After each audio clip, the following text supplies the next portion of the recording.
اور ایک اہم خبر، مسجد میں خاتون کے داخلے کا معاملہ، سپریم کورٹ نے عرضی پر سماعت سے انکار کیا۔ مسجد میں خاتون کے داخلے کے معاملے میں داخل کی گئی عرضی پر سپریم کورٹ نے سماعت سے انکار کر دیا ہے۔ یہ عرضی کیرل ہندو مہاسبھا کے صدر نے داخل کی تھی۔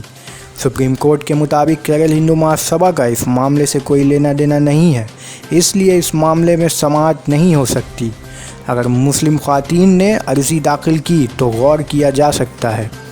واضح ہے کہ ہندوستان میں مسلمان خاتون کا مسجدوں میں داخل ممنوع ہے، تاہم چند مسجدوں میں خاتون کی عبادت کے لیے علیحدہ جگہ مقرر کی جاتی ہے، جس کا داخلی دروازہ بھی الگ ہوتا ہے۔